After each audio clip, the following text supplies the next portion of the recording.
Hai semuanya, Assalamualaikum.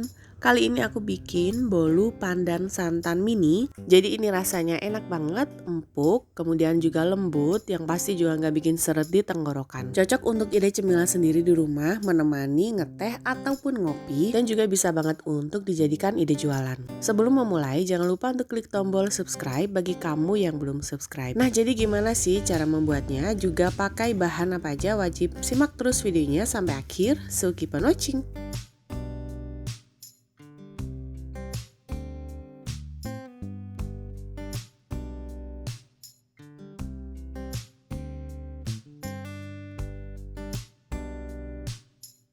Nah, jadi ini dia bahannya yang aku pakai, semuanya sudah ada di layar, kamu tinggal copy ulang atau kamu bisa capture layar handphone ataupun layar PC. Pastinya aku juga sudah tulis ulang semuanya di kolom deskripsi di bawah. Langkah yang pertama, aku siapkan untuk bahan keringnya, ini ada tepung terigu kurang lebih sebanyak 200 gram, kemudian aku tambahkan dengan baking powder.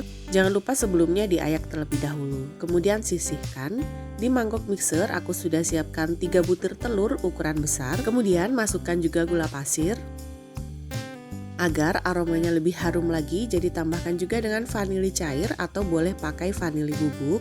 Masukkan juga dengan garam dan juga tambahkan dengan SP kurang lebih sebanyak 1 sendok teh. Kemudian naikkan di atas stand mixer, lanjut mix dengan kecepatan rendah terlebih dahulu sampai semuanya tercampur. Setelah tercampur, lanjut naikkan kecepatannya di kecepatan tinggi.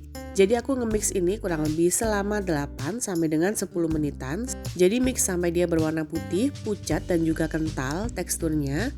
Nah, setelah berwarna putih seperti ini, kemudian mulai masukkan santan. Jadi aku masukkan santan ini secara bertahap, nggak langsung semuanya. Masukkan sedikit demi sedikit sambil di-mix masih dengan kecepatan tinggi. Ada beberapa metode sih yang dipakai, ada juga santan yang dimasukkan pada saat terakhir dan ada juga yang dimasukkan di awal. Jadi ini aku masukkan di tengah-tengah seperti ini.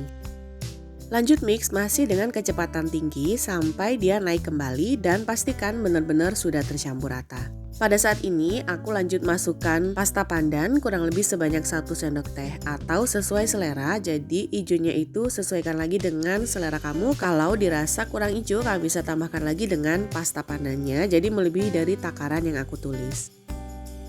Setelah dirasa sudah cukup untuk nge-mixnya, jadi ini aku turunkan kecepatannya di kecepatan paling rendah, kemudian masukkan bahan kering. Untuk masukkan bahan kering ini juga secara bertahap seperti contoh di video ini ya. Jadi masukkan sambil di-mix dengan kecepatan rendah ya, sampai semua bahan keringnya ini habis. Lanjut mix lagi sampai tercampur aja dan jangan terlalu lama ya. Dan setelah dirasa sudah cukup untuk nge-mixnya, kemudian matikan mixernya. Jadi konsistensinya itu seperti ini, dia akan kental dan pada saat diangkat dia meninggalkan jejak seperti contoh di video. Kemudian turunkan dari stand mixernya, aku mau aduk manual dengan menggunakan spatula untuk memastikan semua bahan termasuk bahan kering dan juga semua bahan cairnya ini benar-benar tercampur rata dan tidak ada endapan di bagian bawah.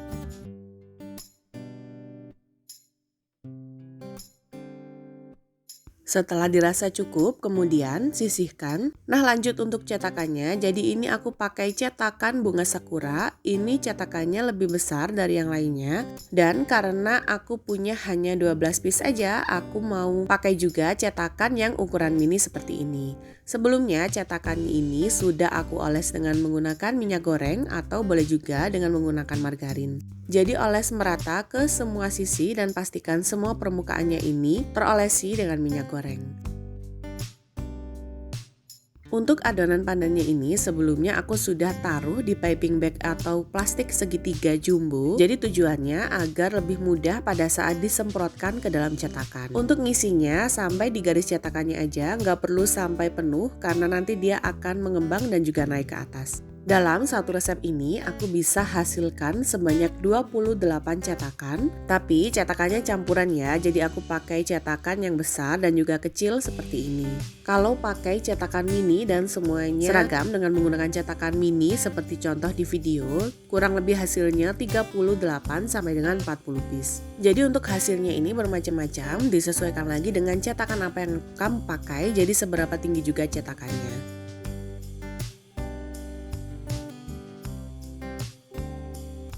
Nah, setelah selesai, semua sudah disemprotkan ke dalam cetakan, kemudian aku masukkan ke dalam kukusan. Yang pastinya ini kukusannya sudah panas, airnya juga sudah mendidih. Kukus selama kurang lebih 20 menit dengan menggunakan api sedang, dan setelah 20 menit dia sudah matang sampai ke bagian dalam. Untuk tes kematangan, jadi kamu bisa tes tusuk dengan menggunakan tusuk sate ya, karena ini aku sudah yakin dia sudah matang sampai ke bagian dalam. Jadi aku langsung angkat dari dalam kukusannya.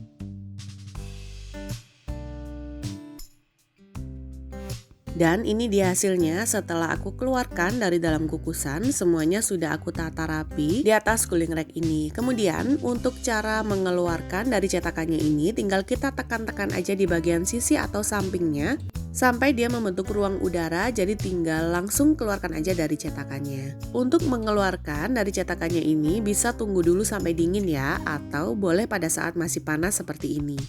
Jadi ini aku pada saat masih panas langsung aku keluarkan dari cetakan karena lebih gampang, tinggal kita tekan-tekan aja.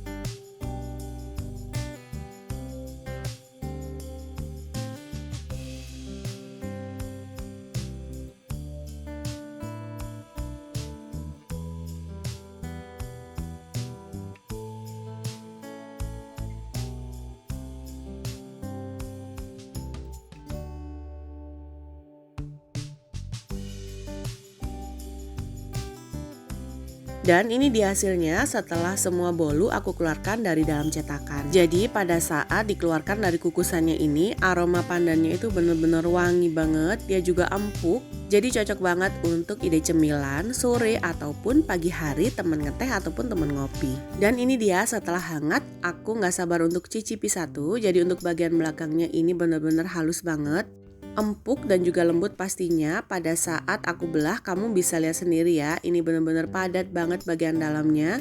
Nah yang pasti ini tuh enak banget di gigitan pertama dan pastinya bikin ketagihan.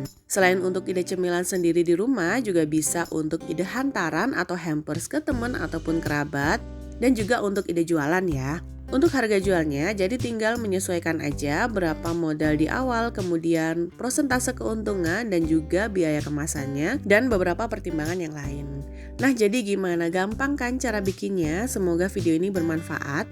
Jangan lupa untuk selalu dukung aku dengan cara klik tombol subscribe, klik juga loncengnya, like postingan ini dan juga share resep ini ke semua medsos kamu sebanyak-banyaknya. Tunggu video selanjutnya dari aku. Wassalamualaikum warahmatullahi wabarakatuh.